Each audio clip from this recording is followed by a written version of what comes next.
Cool. And we're back in the room once again, ladies and gentlemen, people of all races, ages, creeds, etc. Welcome to the Caiman Show. Joining me today, I have a very special guest. He is a multiple Guinness World Record holder.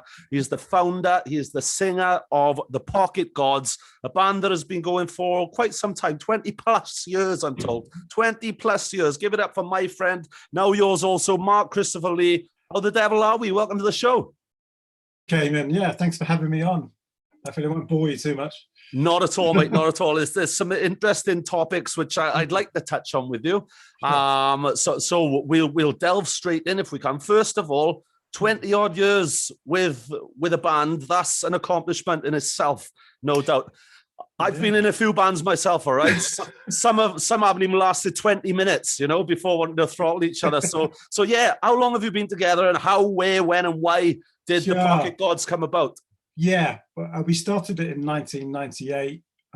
Myself and Noel Story, who's still keyboard player with the band, were working at Tower Records in London. It's the biggest record shop in Europe at the time. So we both loved music. It was rubbish wages, but we got discounts and invites to parties. That's what it was all about. That's absolutely. So, well, we had a similar taste in music, so we decided to start a band. And basically, it was started off as an alternative country band. And we had a pedal steel player. Noel was playing Hammond organ, and it started off like that, gigging around London. And didn't really do massively very much, but I kept it going. I thought, I'm not going to disband it. I moved back up north to West Yorkshire, where I'm originally from, and carried it on up there with a couple of different people. And then just kind of kept moving it with different lineups. Moved back down to London, had 2 girls in the band, my wife and her cousin. That was very successful. And then just carried it through the 2010s. It's still going, so. Brilliant stuff. So how many people, including the current lineup, have been and gone all together then? Do you know offhand? Have you got a figure? I do, yeah. There's about 85 so far. Wow, that many. I know it because we did a film about the band. It's on Amazon. You can check it out. And for that, I did research it. Brilliant. What's that film called? Well, I remember, because it's called Weird: The Life and Times of a Pocket God.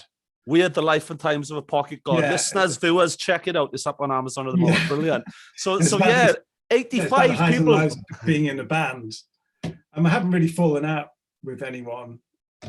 We're still, and there's always a space. I always say that to anyone who comes and goes. You can always come back and play with the band. And sometimes we do gigs and people come up, a harmonica player will come on stage, or brilliant stuff. Things like that. That's the ethos behind the band. And eventually what I want to do, my dream is to turn it into a franchise, not for a money-making thing, but just to have different Pocket Gods around the world. Fantastic, that'd be amazing. Brilliant. So where are these other members and former members based at the moment then, do you know? We're all based in Hertfordshire. I'm in Hertfordshire, and then Scott is our drummer. He's in Buckinghamshire. Yeah. He's been in the band before. He's come back in the last few years, but he was the 60s band, The Searchers drummer. Oh, right, okay. For quite a long time. But he's back in the band, and Noel lives in London. He's our Londoner. He's still in London. So, and that's 3 of us at the moment. Then we got Simon, bass player, who comes in and out now and again. So yeah, it is kind of organic, and it just evolves into something new. That's great stuff. That's brilliant. And I've been looking at a lot of your stuff as well, and you clearly enjoy what you do. You clearly still enjoy what you do. Well, I guess, of course, you do, or you wouldn't be doing it, will you? No.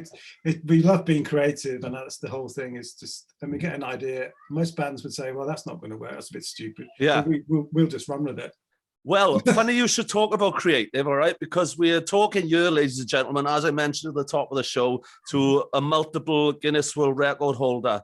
Let's talk about that. We'll go through them piece by piece, if we may. Yeah. So Guinness World Record, first of all, is it for 30 seconds in length, 100 songs, the most amount of songs on a digital album. Is that correct? Yeah, this is the first one, and this came about by accident, really. Okay. Because it will tie into the streaming kind of protests. Yeah. I found out that Spotify pays out a royalty once a track hits 30 seconds in length. Okay. So your track could be 30 seconds, it could be 30 minutes. You still get the same rubbish royalty. Yeah, I absolutely. thought, why write longer songs? Yeah, I'm with you. Why give them more if they're giving you less? You know, that's great. Adapt your songwriting craft to just what they need to technically qualify. And then for impact, I thought I'll stick 100 of these on one album. Fantastic. That's amazing. 100 came about. And then Guinness got in touch saying, "Oh, by the way, you've broken the world record for most." No, so that wasn't a plan of yours, was it? No, to break a Guinness World Record. No. It just happened, and they got in touch with you. Yeah. Wow! Complete bonus, yeah. Fantastic stuff. How did you feel when you had that call then, or that email? Really, really good actually, because what I was trying to do is publicize the lack of royalties for streaming. Yeah, that's my ambition. You know, it wasn't making millions of pounds because I haven't done that. It was to try and get fairer royalties for artists. And so having that gave it a bit of impetus and got me on telly and on radio and just to help talk about it. So that was good for that. That's amazing, brilliant. So that's world record number 1. What was it? That was the first one, was it? Was that the first of the 3? Yeah. Tell me if I'm not going in order. World record number 2, the shortest album. So Guinness World Record for the shortest album. Hello, please pay us a fair amount for our music. Is that correct? Yeah, that was the world's shortest album. It's about 30 seconds long, the whole album. Yeah. 10 tracks. Each track is a word. Hello, track 1. Please is track 2. It spells out a sentence. Hello, please pay us. Brilliant. I've watched it. I've watched this. This one's up on YouTube as well, if people want to look into it. But yeah, tell us, what was the method behind your madness with this one? It's obviously the same sort of deal to do with the 30 seconds. It is. Yeah. I mean, to be honest, I didn't think I'd get away with it because I didn't think I could get away with a 2-second track. Yeah. To release it, but I have been able to. So that's amazing. Yeah. And Apple Music won't let it on, unfortunately, but it's on YouTube, it's on Spotify, which is great. Good stuff. I mean, because it's not 30 seconds, I will never get paid for it. So it could be the most popular album in the world. And you never get a bean. I will never get a penny for it. Yeah. Man. So, well, so, you know, I could see on YouTube, a lot of people have watched on YouTube. I'm not sure about the statistics on Spotify and whatnot. Maybe you have an idea yourself. It'll always be 0. It'll always stay at 0. Will it? Yeah. Qualify for a track count. Yeah. Right. Okay. Well, which is great. I love that. Yeah, it's out there, and there's a story behind the song. You know, it is a story in itself. So Guinness World Record number 3 then. So tell us about that. Is that not for a song which is, shall we just say, ever so slightly longer? Slightly longer. It's 48 hours. And I was using a hint, just a hint of sarcasm then as well. It was. And it's a song for first contact. Is that right? Yeah, I mean, the idea behind it's kind of pushing the limits of what you can do with music as a creative force. And I just had the idea the band that's known for doing really short songs then does the world's longest song. Amazing, yeah. What a contrast. Precisely, yeah. And that was the idea behind it. And with technology nowadays, it's just about possible. And I was stretching it to the limit. So I've got my home studio. Yeah. I've got a Mac and I've got Logic. But even then, it was stretching it to the limit of what it would do to get it to 48 hours. It was seriously memory overload. And it was, crashing and stuff. So, obviously it wasn't me playing the guitar like this. Num, num, num, come by. For 48 hours, yeah. 48 hours, yeah. Hell of a task. So I wouldn't have been able to do that, say 10, 15 years ago, but because of technology, I was able to do it. And, the idea of song for first contact, I'm kind of into my UFOs and stuff, and I do follow it quite seriously. Me too. Oh, brilliant. I was going to ask you, I've had a few people on talking aliens, a few people on talking contact, talking conspiracies and that as well. So if that's one we can talk about in the future as well, my friend, come on in really and we'll do that. As you know, there's been a few whistleblowers like Luis Elizondo, ex-American government secret project, who's gone on the record saying, there's stuff out there, we've got videos, we don't know what it is, it's not ours. Yeah. Doing 24,000 miles per hour. So that's it. And Bob Lazar. Yes, Bob Lazar, that's right. Yeah, I've been watching about him and that piece of matter which he had and everything which went missing, etc. It's fascinating stuff. Absolutely. Yeah, amazing stuff. I know all about that stuff. And actually, I've written a song about a guy called Nick Pope. Yeah, he was the UFO's Fox Mulder. He used to work for the Ministry of Defense, Oh, wow. And he's always on these documentaries about UFOs. Anyway, I've written a song about him, which he quite likes. That's amazing. What's that called? If you see a UFO, who you gonna call? Nick Pope. Excellent. Excellent. I will have a look for that. Yeah.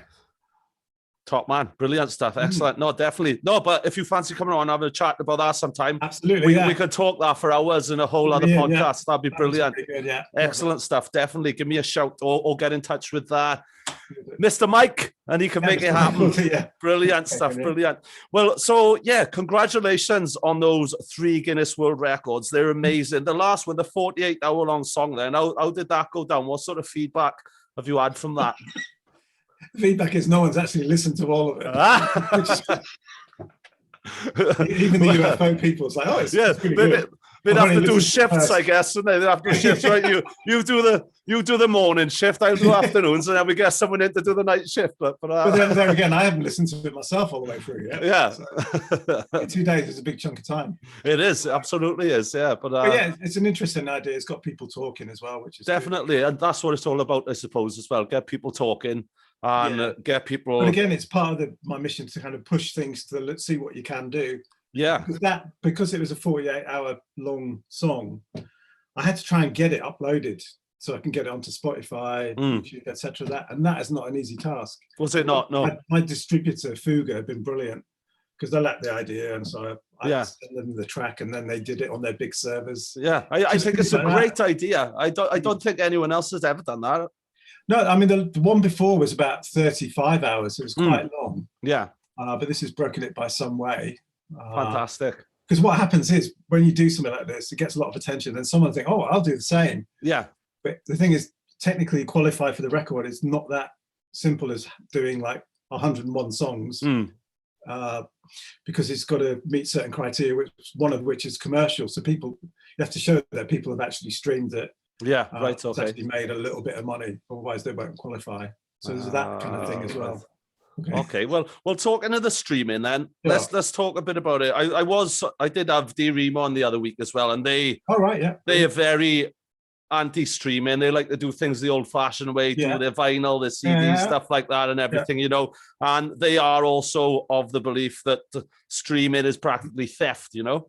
Yeah, which I'd agree with as well. I think if you're an artist, you know, you want to get paid for what you do. You want to get a decent royalty for what you do. So let's talk about how you came about to be at the forefront of all this, then, and where you're at now. Obviously, the House of Commons were even involved at one point. Yeah, let's talk. Sure. Well, I'll give you a bit of context because I'm not anti-streaming. I like Spotify. It's a great tool. I've got like 3,000 songs. So if I'm doing a gig and want to learn an old song, rather than get a dusty old cassette from the garage, I'll go on Spotify. Yeah, totally. Same here. As mentioned, my podcast always goes out on Spotify. Shout out to you, Spotify, and various other audio platforms. But, you know, I'd like to get a bit more back for it as well. But I think what the situation we're in now is because the internet came along in the 1990s, okay? Yeah. And the music industry was this big prog rock dinosaur that was still stuck in the 70s, okay? And he couldn't get his head round the internet.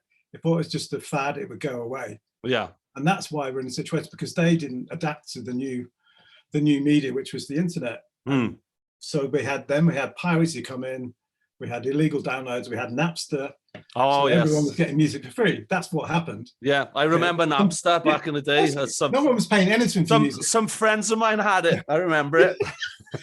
we all had it, yeah. But because the music industry was really slow to adapt, and piracy came along, took over, so people weren't going to pay for music anymore. Yeah. And then Spotify came in and put a bit of order to the chaos, made it legal, and saying, well, we'll pay some money. And that's where we are now. It hasn't evolved on to be a long-term thing for artists, especially new artists. It needs to evolve into something else, and it hasn't done that yet. And that's no. And so the government's been pretty good because it's listened to artists. We all campaigned for it, and they've had an inquiry into it, and they referred it onto the Competition and Markets Authority. Are going to do a market report into music streaming, how it works. Is it fair? And a couple of things they picked up on, as well as a lack of royalty rates. There's no transparency, and there's different tiers. The major label artists seem to have secret deals in place. Right. Okay. Spotify. That's where they get better better royalty rates, Yeah. and that's the independent artists, and that's the issue. And also, they've also noticed that the major labels get a lot more of their artists onto the main playlists, because, as you know, anyone to make any money, you need to be on one of the main playlists. Definitely. It's a numbers game. You need the millions to get any money. That's it. Exactly. So there's a bit of a stitch up going on, which they're looking into. So I don't know what will happen. The problem being, if they want to do anything about it, we're talking about international global companies. You know, talking about Spotify, we're talking about Warner Music, Sony, Universal. I mean, they're all global companies. I don't know how you will be able to regulate them. They might just say, bye-bye, we'll leave the UK. Yeah, well, you never know. It wouldn't surprise me. When there's almighty dollars involved, it's surprising what people will do, you know? But you've got to keep on, and you've got to be positive. And I just want to add is that artists get a better share than songwriters. Songwriters are at the bottom of the pile. You know, you remember that song "Happy" by Pharrell? Yes, of course. Yeah. The man that co-wrote that song, okay, on the year when it had 10, I don't know, a billion streams on YouTube, he got $10,000. That's all he got. Wow, that's it. That's it. Jeez, and it was his brainchild, like. Precisely, yeah, $10,000. Yeah, that's crazy. How are you going to live up that? Yeah, that's it. That's not even national living wage or national minimum wage. Just, nowhere near it. Well, to make the minimum wage from Spotify, you need 3,000 streams an hour. So, crazy. Yeah, who guessed that? You know, maybe someone does. Maybe David Bowie. You know, maybe Queen. But yeah, not us little guys. No. So, but I don't want to be too. I'm not anti-technology. I think it's a great tool. And it is a great tool. It's a great platform, but you know, it can be things can be distributed fairer. People can get a better deal, I think. That's it. But I mean, because I don't want to hark back to the golden days of the because there wasn't one. You know, artists have always been screwed over. Yeah, that's it. Yeah, if there's record companies involved, if there's a third party, I mean, you're always going to get shafted. Especially go back to the Beatles' first deal they had. Yes, you know, it's always happened. Absolutely. It's just history repeating itself in modern days, you know. So we mentioned the House of Commons as well. How did you approach that yourself? I did, yeah. I did submitted evidence just based on my experience, and most of which I've just told you, but one of the things I picked up on, because Spotify is now a listed company, it's a public company. Okay, so I think it's about 18 months now, and since it has been a listed company, obviously shareholders, etc., my royalty rate is halved. Really? I said this can't be coincidence. No. I wouldn't have thought so. The numbers are going up, but the money's going down. Yeah, go figure. That's since that date, and it's like, okay. And they've got money. They spend 100 million on Joe Rogan's podcast. Yeah, absolutely. Yeah, he's exclusive to Spotify now as well, isn't he? Actually, yeah. So they've got money there, and music always seems to be. I don't know. I mean, I don't know where we go from here, really. I mean, my next, I guess, protest. What I'm doing now, I'm just going to release white noise. Excellent. Is that a plan? Yeah. Yeah. I've got down to 30 seconds, bare minimum. Actually got down to 2 seconds. Brilliant stuff. Get it on there. The music completely. Yeah, get it on there and see what comes of it. That's fantastic. So whether it'll go through. So I'm doing a Christmas album called "I'm Dreaming of a White Noise Christmas." I like it. I like your play on words there. And to try and get through the Spotify censors, I've got little jingle bells in the background. They might qualify as music. Yeah, they might just pick up on it, like brilliant. Ever so faintly, is it? Yes, so faintly. Yeah. That's great, man. That's great. Well, good luck with it. All the best of luck with it. Yeah. So talking of albums and what's next, many artists in the world of rock and roll talk about that difficult third album. All right, so obviously you've been around for a number of years now, with 20 plus years. What are we looking at? 20 odd years, 23, 24 years? 23 years, yeah. 23 years. You are now on the difficult 73rd album. Is that correct? That is correct, yeah. Yeah.